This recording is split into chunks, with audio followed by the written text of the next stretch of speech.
I still remember the smirk on my mother's face when she called me.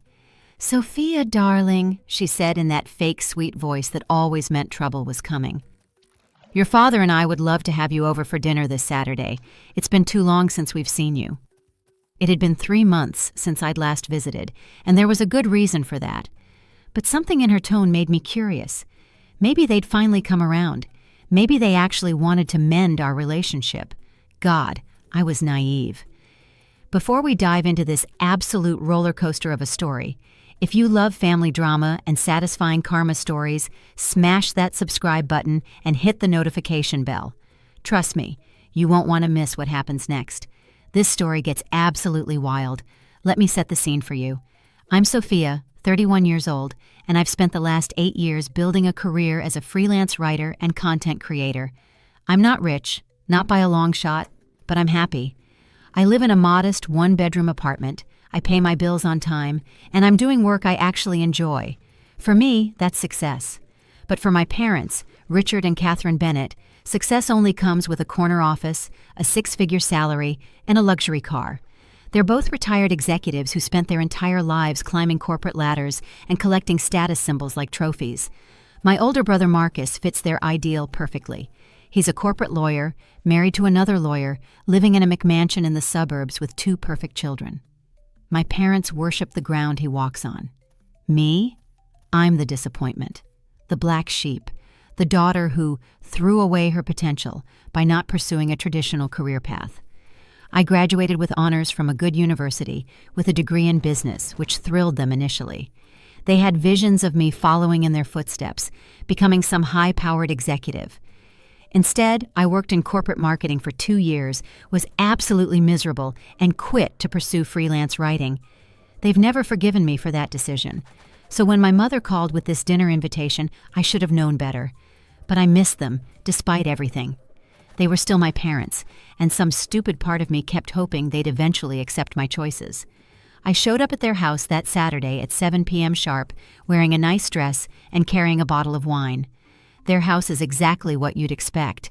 A massive colonial in an exclusive neighborhood, perfectly manicured lawn, imported cars in the driveway.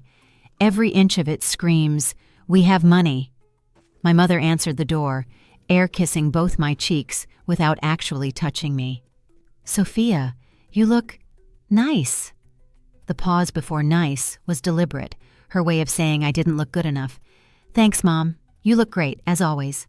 And she did. Catherine Bennett never had a hair out of place, never wore anything that cost less than 4 figures. I walked into the dining room and immediately felt my stomach sink. It wasn't just my parents. Marcus was there with his wife Jennifer, and 2 of my parents' country club friends, the Harrisons, whom I barely knew. "Surprise," my mother said with false enthusiasm.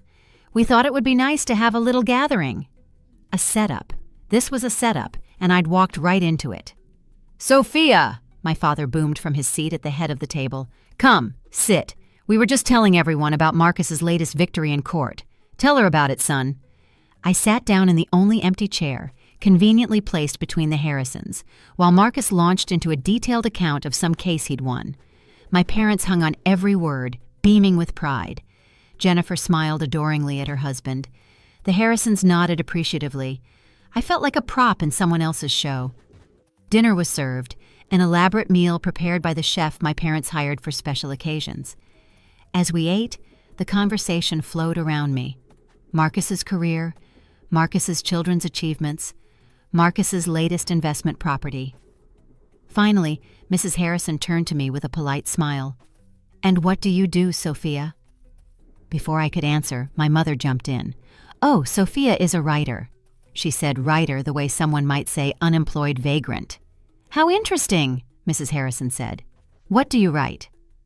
"I do content writing and copywriting for various companies," I explained. "Blog posts, website copy, marketing materials. I also have my own blog about personal finance and lifestyle topics." "So you work from home?" Mr. Harrison asked. "Yes, I have the flexibility to work from anywhere." "That must be nice," he said, but his tone suggested he thought I was lazy. My father cleared his throat. "Yes, well, flexibility is certainly one way to describe not having a real job." The table went quiet. Even Marcus looked uncomfortable. "Dad," I said carefully, "I have a real job. I'm self-employed." "Self-employed," my mother scoffed. "That's a fancy term for unemployed, dear. When are you going to stop this little writing hobby and get a proper career?" My face burned.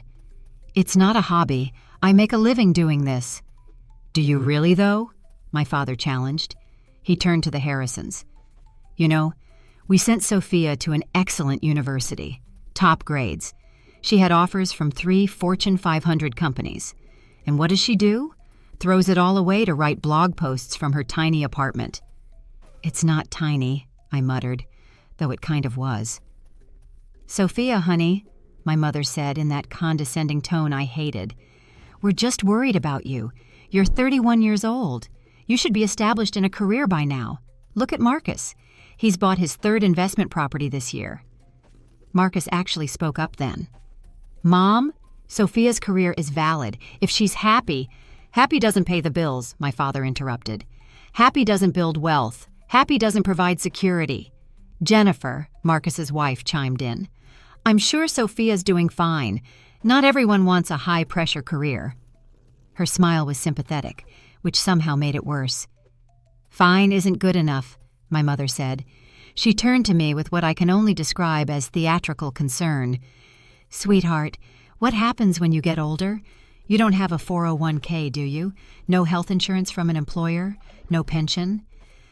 "I have health insurance, and I contribute to my own retirement accounts," I said, trying to keep my voice steady. "How much could you possibly be putting away?"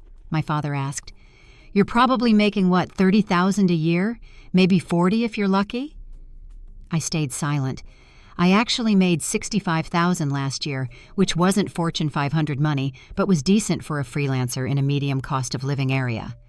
But I knew anything I said would be dismissed or mocked. "See? She can't even answer," my mother said to the Harrisons.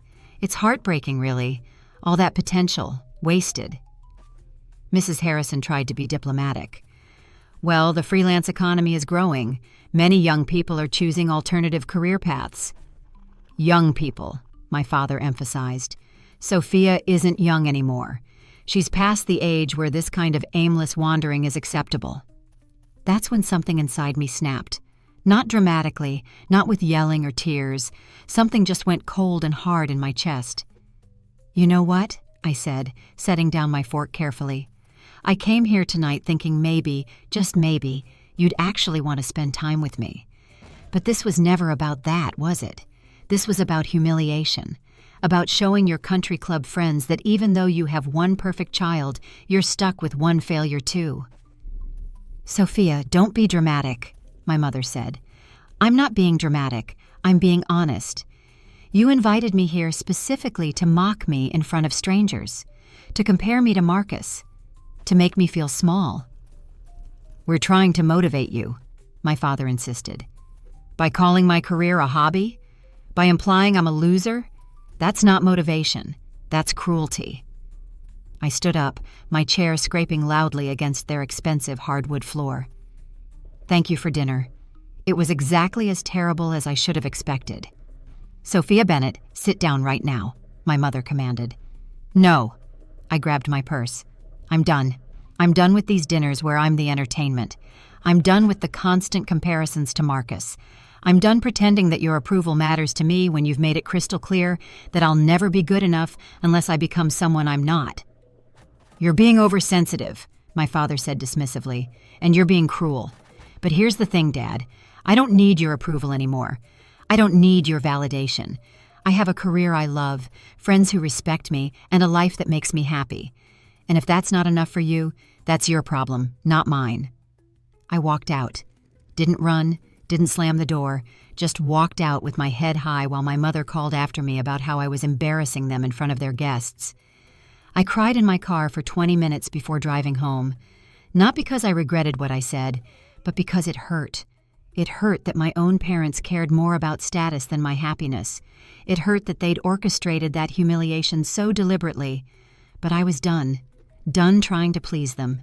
Done showing up to be their punching bag. The next week, I threw myself into work. I had 3 major projects going and a blog post that went viral, bringing in new followers and potential clients.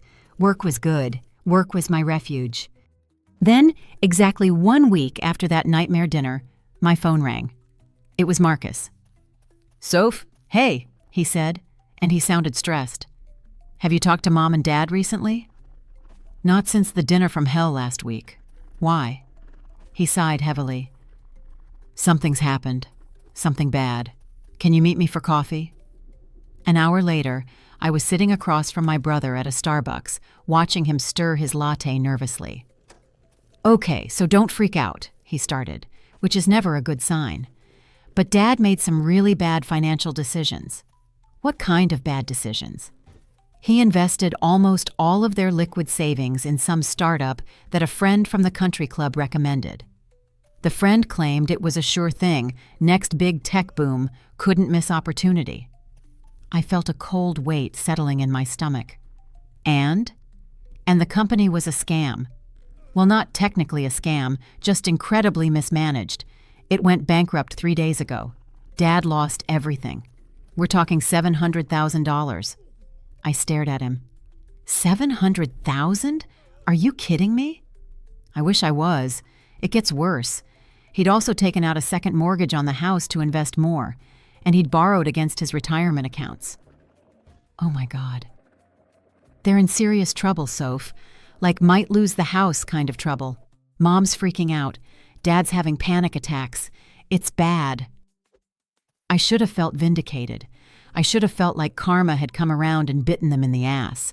But mostly I just felt shocked and a little scared. How could he be so stupid? I asked. Dad was a financial executive for 30 years. How could he fall for something like this? Marcus shrugged helplessly. Greed? Ego? The guy who recommended it was someone Dad respected, someone from his social circle.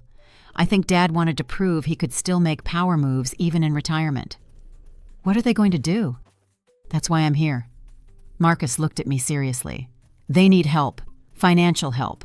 I'm already maxed out because of the investment property and the kids' private school tuition. Jennifer's practice is doing well, but we don't have the kind of liquidity they need right now. I felt it coming before he said it. They're going to ask you for money. Me? I laughed bitterly. They spent last week mocking my income. Now they want my money? I know. The irony isn't lost on me. But Soph, they're desperate. I've never seen Dad like this. He's completely broken. Part of me, the petty part, wanted to laugh. Wanted to say, too bad, so sad, should have respected my career when you had the chance. But another part of me, the part that remembered being a little girl who worshipped her father, felt sad. How much do they need? Immediately? Probably around $50,000 to catch up on bills and mortgage payments. Long term, they need to completely restructure their finances, probably sell the house and downsize. $50,000. I had that much in my savings and emergency fund combined. It had taken me 6 years of careful saving to accumulate it. It was my security blanket, my safety net, my peace of mind. I need to think about it, I said. They're going to call you. Probably tonight. Just be prepared. He was right. My mother called that evening at 8 p.m. Sophia, we need to talk. Her voice was different, not commanding or condescending, scared. I heard about Dad's investment. Marcus told you, she sighed. Then you know how serious this is. Your father is devastated. We're in real trouble, honey. The honey almost got me. She hadn't called me that in years without sarcasm attached. What do you want from me, Mom? We need help, financial help. I know we don't have the right to ask after last week, but we're desperate. How much? $50,000 would get us through the immediate crisis. We can pay you back once we sell some assets. $50,000. My entire safety net. For people who'd spent years making me feel worthless. I need time to think about it. We don't have time. Her voice rose in panic. The bank is threatening foreclosure. We could lose the house, Sophia, everything we've worked for. And last week you told me I was a failure with no real career or future. Now you want the money from that fake career to save you? Silence. Then, quietly, we were wrong. About everything. I'm sorry. Those words should have meant something, but they felt hollow, empty, like something she was saying because she had to, not because she meant it. I'll call you back, I said, and hung up. I spent the next 3 days in agony. I talked to my best friend Mia, who immediately told me. I looked at my bank account every day. That $50,000 represented years of work, years of building security for myself that my parents had never provided. It was supposed to be for my future, for emergencies, maybe someday for a down payment on a small house. Could I really give it away to people who'd never respected me? But they were still my parents, and despite everything, I didn't want to see them homeless and destroyed. On the 4th day, I made my decision. I called my mother. "I'll help you," I said, "but I have conditions." "Anything." She sounded pathetically grateful. "First, this isn't a gift. It's a loan. I want a promissory note, signed and notarized, promising repayment with 3% interest."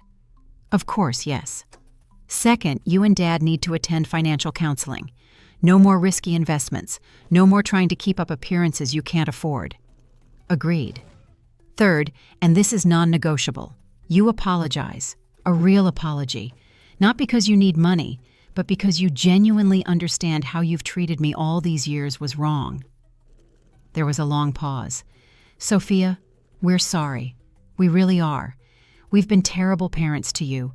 We were so focused on status and success that we couldn't see you were successful in your own way. We were wrong." It sounded rehearsed, but it was something. "I'll transfer the money tomorrow. Come to my apartment with the paperwork." "Thank you, sweetheart. Thank you so much. You're saving us." I hung up feeling sick. Had I just made a huge mistake? The next day, my parents showed up at my tiny apartment, looking diminished. My father, usually so commanding and confident, looked 10 years older.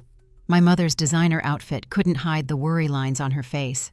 We sat at my small kitchen table, and they signed the promissory note I'd had drawn up by a lawyer friend.